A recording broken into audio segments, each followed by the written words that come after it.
Chapter 1, Georgia. It's hot, and the nerves in my fingers tingle. They say that's normal when you wake up from cryosleep and 17 days of space travel.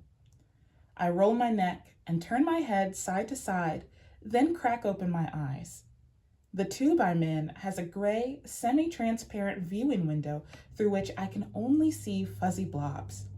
The built-in privacy protections keep others from clearly seeing me, but also keep me from clearly seeing outside. I strain my ears, but can't hear anything more than a soft shwim, shwim of the air tank connected to my cryotube. I take a few more moments to rub some feeling back into my arms and hands before leaving to see how my fellow travelers are faring. Space travel was not what I'd pictured it would be. Maybe that's because I slept most of the way here, but unlike many other passengers on this pod ship, I didn't have that spark of hope that usually comes with traveling to a new place. The constant giddy laughter, bets, and predictions filling the cabin 2 days after our departure eventually felt like daggers to my eardrums and exhausted the last of my patience. So I'd taken an extra shot of Magdoman to increase my drowsiness and slipped away to the sleeping tanks when my pack wasn't paying attention. I could have pretended to be as excited as the orc, Sasphalena, or even as apprehensive as Naquale, who usually takes the form of blue-gray mist on Yugur. But that would have been too much effort, and I've always been one to take things a day at a time.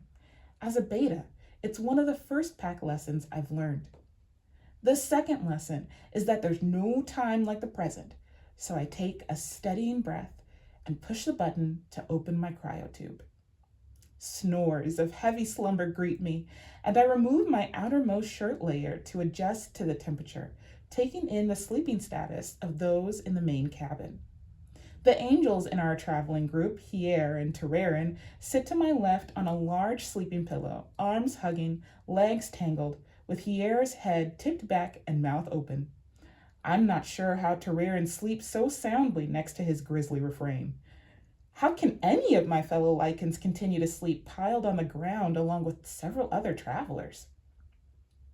As I inspect the rest of the room, my question is answered. Empty alcohol bottles are strewn along the main cabin floor. No doubt they all drank themselves into a stupor after partying for the first time in maybe 2 years. Ever since we learned our pod would head out to a planet called Earth, our Alpha has made training everyone's top priority. None of the Omegas in our pack have been bred in years, lowering our status as a group. Everyone's hoping we find our pack's one true mate while we're planetside and be able to take kits home when Yugur is ready. We've studied and trained for how to survive and protect a potential mate in the diverse geography Earth offers. Well, everyone else in the pack trained. Since I'm the runt beta of the pack, Alpha deemed me the punching bag. While everyone else was learning offensive and defensive attacks, I got great at blocking. I had hoped that with the strict training, the leaders of our pack were moving away from the practice of wasting nights away on drinks, but this just proves that they're back to their old habits.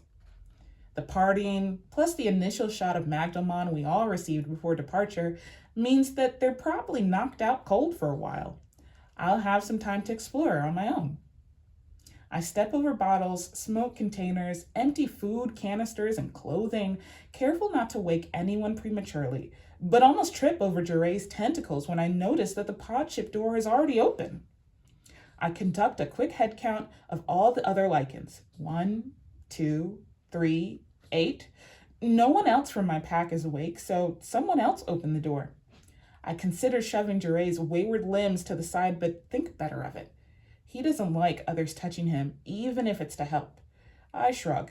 If he gets stepped on by someone else later, I'm sure Garrick, our pod's nurse, will be able to help him.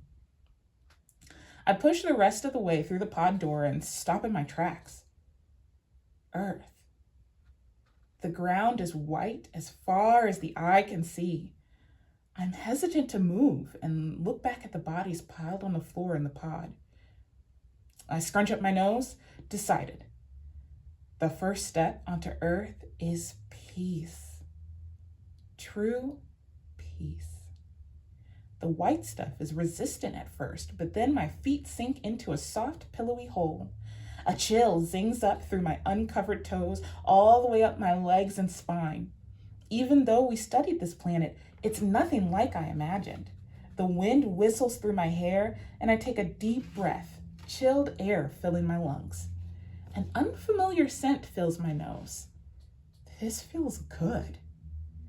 I think I might fall in love with this planet way before I ever fall in love with one of its inhabitants. I catch the scent of smoke, and it distracts me from the thrilling chill at my feet.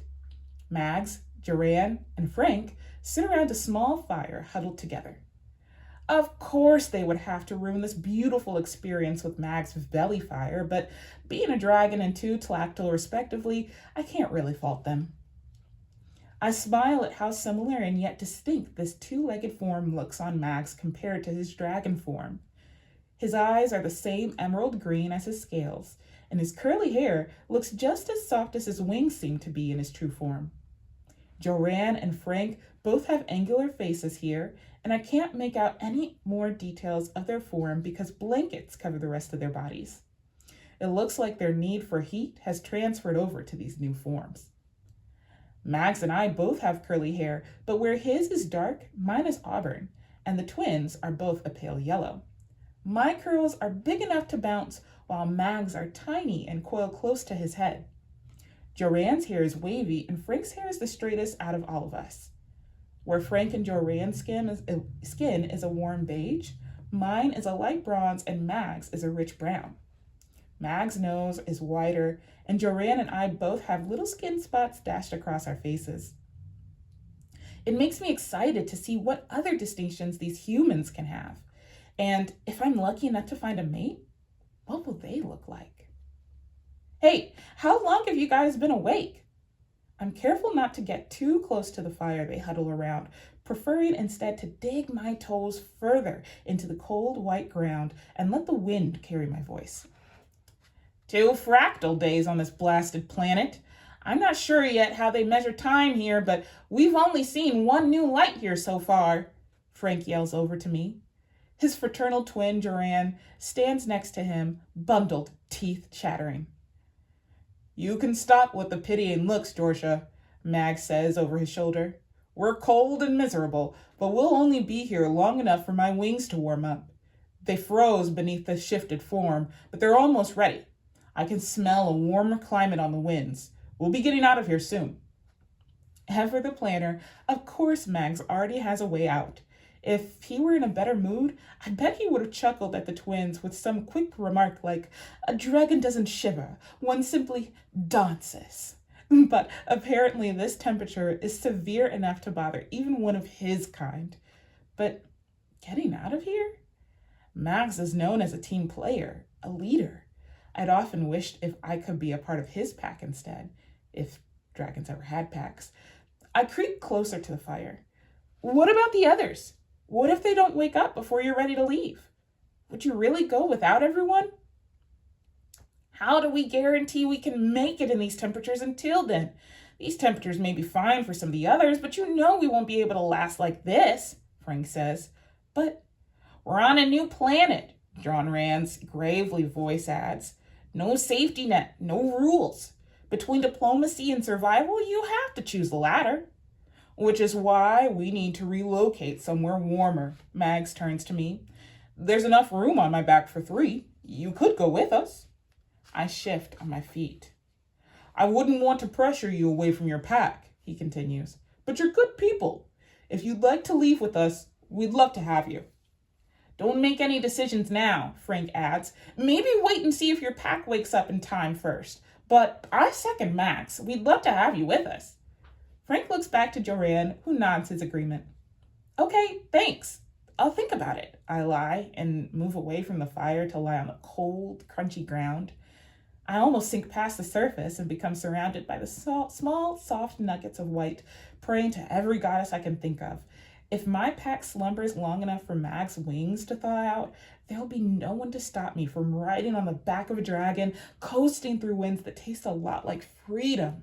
No thinking about it required.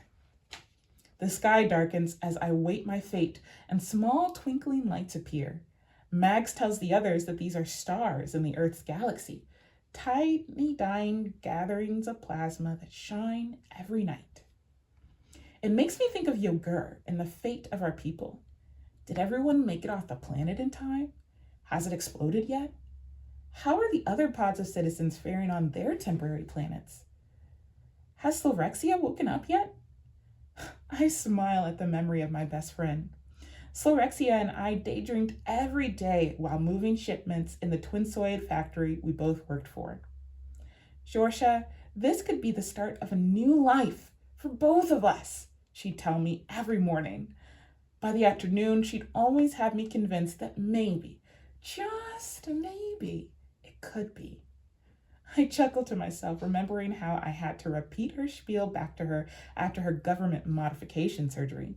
Her tall antenna had been morphed into 2 nubs on her forehead to better blend in with the organisms of the planet she was being sent to. And she hated it. On Yogur, her antenna had been a sign of beauty. But on her assigned planet, everyone there looks exactly the same and tells each other apart by a magnetic chip they're given at birth or upon landing. As the wind turns blessedly colder, I wonder how my looks will be received here. Lost in thought, I'm not paying attention to the boys as they continue to make plans and only recognize that they've moved away from the fire when I hear the crunch, crunch, crunch of the ground. Soon, Mags is leaning over me on 2 legs, his sinewy wings flared out proudly and a manic grin on his face. It's time, Georgia. Have you made your choice? I glance back at the pod ship and take a big sniff. My pack slumbers, and everything in me wants to leave, but I'm still nervous. I don't hide the skepticism in my voice when I ask, how are you going to carry us? I thought you could shift.